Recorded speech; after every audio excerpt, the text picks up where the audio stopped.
ആ റിങ്ങുണ്ട് റിങ്ങുണ്ട്.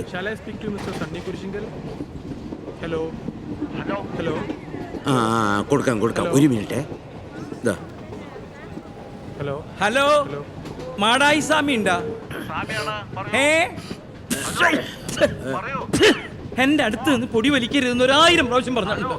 ഹലോ സ്വാമി, ഞാനാ നടരാജൻ.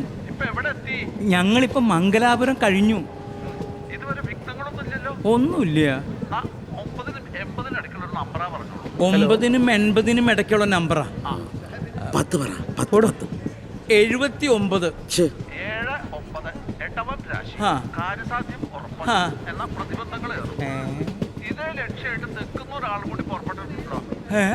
അതാര്? കട്ടായില്ല. പൊടി നിന്നെ ഞാൻ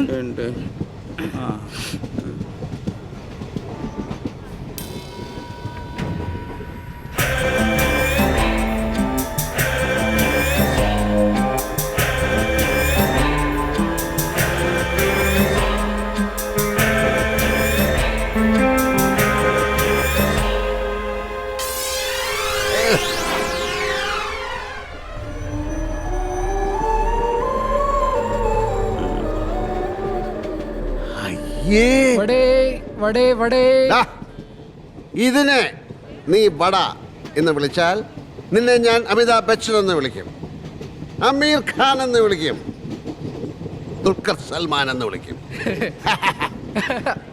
അനിയ, എൻ്റെ നിന്റെ ശരീരം ദൈവത്തിൻ്റെ ആലയമാണെന്ന് 2000 വർഷങ്ങൾക്ക് മുമ്പ് വിശുദ്ധ പൗലോസ് പറഞ്ഞിട്ടുണ്ട്. അങ്ങനെയുള്ള ഈ ആലയം പരിശുദ്ധമായി കാത്തു സൂക്ഷിക്കേണ്ടത് നമ്മുടെ ബാധ്യതയാണ്. പക്ഷേ ഇന്ത്യൻ റെയിൽവേയുടെ ഈ ഒരു വട കഴിച്ചു കഴിഞ്ഞാൽ ഈ ആലയം ശൗചാലയമായി മാറും. ദൈവം മൂക്കുകുത്തിക്കൊണ്ടോടും. ഇന്ന് മനുഷ്യന്റെ ഉള്ളിൽ ദൈവ സാന്നിധ്യം ഇല്ലാതാകാനുള്ളതിന്റെ കാരണം അവൻ കഴിക്കുന്ന ഭക്ഷണമാണെന്നുള്ള കാര്യം അറിയോ?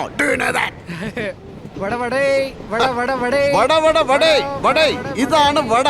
ഒന്ന് കഴിച്ചു നോക്ക്. സാറിന്റെ ദേശം ഏതാ? തിരുവനന്തപുരം, കുടപ്പനക്കൊന്ന്.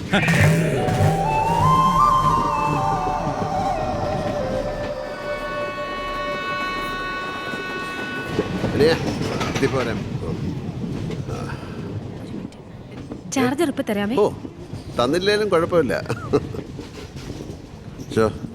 ഞാൻ ഈ ട്രെയിനിൽ കയറുന്നതിന് മുമ്പ് ഒരു 3 പെഗ് വീശി. അതിന്റെ പുറത്താണ് ഞാൻ ഈ ഒച്ചപ്പാടുണ്ടാക്കിയെന്ന് അച്ഛന് തോന്നുന്നുണ്ടോ? കണ്ടിപ്പില്ല. ഞാൻ സ്വന്തം നിജന്താ അത്ര അറിഞ്ഞാ മതി.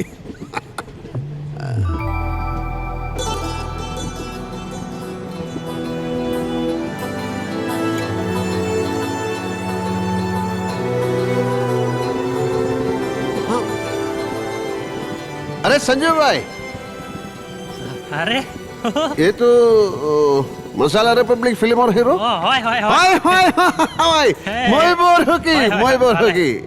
प्लीज कम अच्छा নদী ভরা ঢেউ বোঝে না তো কেউ কেন তোরি মিছে বাও বাও রে নদী ভরা ঢেউ. ആസാമിൽ നിന്ന് ജോലി തേടി കേരളത്തിലെത്തി ഇവിടുത്തെ ഒരു സിനിമയിൽ അഭിനയിച്ച മിടുക്കൻ. അതൊരു ചെറിയ കാര്യമാണ്. എല്ലാവരും ഒന്ന് കൈയടിച്ചേ.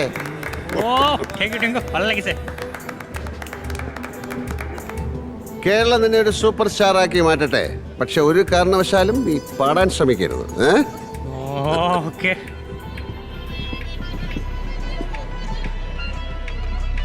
ജീവിതത്തിൽ വലിയ ബ്രഹ്മാണ്ഡ കാര്യങ്ങളൊന്നുമില്ല ഡോളി ആൻറ്റി.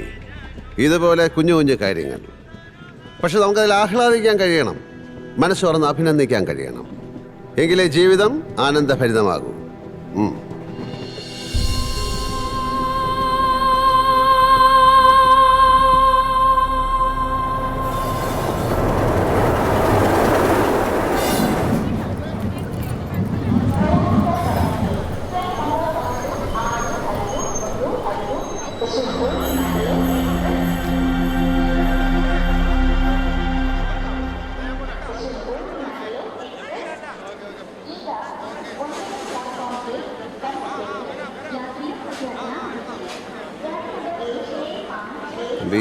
என்ன வேணும் சார்? ஒரு பழம் சாப்பிட்டு பார்க்கட்டுமா? சாப்பிடுங்க சார், சாப்பிடுங்க. பார்க்கட்டும். ചോദിക്കാം. അത് ചോദിക്കാം.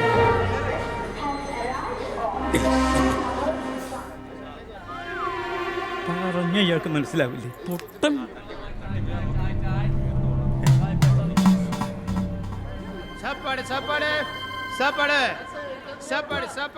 കിട്ടി. ഇങ്ങോട്ട് വരാ. എന്റെ പൊന്നെ, നമ്പർ കിട്ടി. ഹരിഹര റെഡ്ഡി എന്ന പേര്. ചന്ദ്രഗിരിയിൽ നിന്ന് ഇയാളും നമ്മുടെ കൂടെ വരും. കറക്റ്റ് സ്പോട്ട് ഇയാൾക്ക് അറിയത്തുള്ളൂ. പിന്നെ അയാളും കൂടെ വരുന്നത് നല്ലതാ.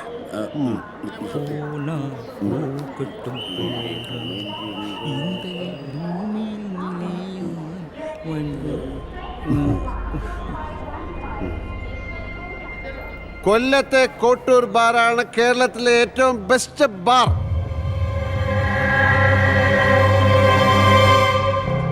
ഫ്ലൈറ്റിൽ ബിസിനസ് ക്ലാസ്സിൽ മാത്രം യാത്ര ചെയ്യുന്ന കോട്ടൂർ നടരാജൻ മുതലാളി എന്താണ് ഈ സ്ലീപ്പർ ക്ലാസിന്റെ ബാത്റൂമിന്റെ സൈഡിൽ നിന്ന് പരിങ്ങുന്നെന്ന് ഞാൻ ചോദിക്കുന്നില്ല. നിങ്ങൾ എവിടെ പോകുന്നു, എന്തിനു പോകുന്നു ഒന്നും ഞാൻ ചോദിക്കുന്നില്ല. എനിക്കെല്ലാം അറിയാം. ഇത് വെച്ചോളൂ. ഭഗവാനെ, ഭഗവതിയെ, നമുക്കെല്ലാം തുറന്നു പറഞ്ഞാലോ? ചവിട്ടി കൂട്ടും ഞാൻ. വേണ്ടല്ലേ?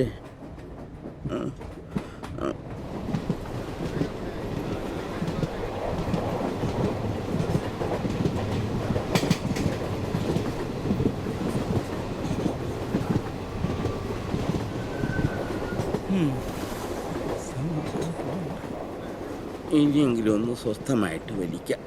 പൊടി വലിക്കുക. ഇങ്ങോട്ട് വന്നേ. ആ, അതിനും സമ്മതിച്ചില്ല. അവനെവിടേക്കാ പോയേ? പഴവല്ലി അകത്താക്കിയിരിക്കുന്നത് ബാത്റൂമിൽ കാണും.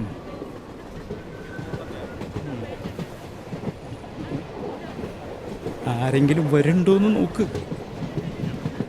ഏയ്, ഹലോ ഹലോ, സ്വാമി, ഞാനാ.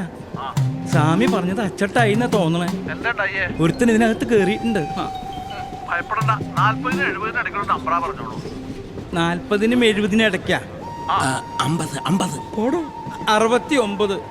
രാശി ആ, വിഘ്നങ്ങൾ മലവെള്ളം പോലെ ഓ. വന്നുകൂടും. കരുതലോടെ ഇരിക്കണം. ആ. ഇല്ലെങ്കിൽ ഹലോ ഹലോ, കട്ടായി. അതെ, ഒന്ന് നിന്നേ. ഞങ്ങൾ എങ്ങോട്ടാ പോണേ? ഒന്ന് പറഞ്ഞേ. അതെന്നോടാ ചോദിക്കുന്നത്? ഞങ്ങൾ എവിടെ പോകുന്നു, എന്തിനു പോകുന്നു എന്ന് തനിക്കറിയാമെന്നല്ലേ പറഞ്ഞത്? എന്നാ പറ. പറയട്ടെ. ആ, നിങ്ങൾ പോകുന്ന അതേ സ്ഥലത്തേക്ക് തന്നെയാണ് ഞാനും പോകുന്നത്. ഏ? നമുക്ക് അവിടെ വെച്ച് കാണാം.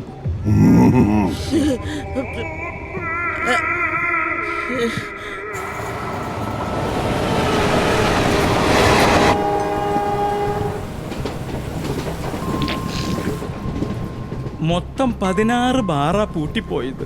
എന്തിനാ? മൊത്തം 16 ബാറാ പൂട്ടിപ്പോയത്. പകുതിയെങ്കിലും ഒന്ന് തുറന്നു കിട്ടാൻ വേണ്ടി സകല എരപ്പാളികൾക്കും കാശ് കൊടുത്ത് മുടിഞ്ഞു.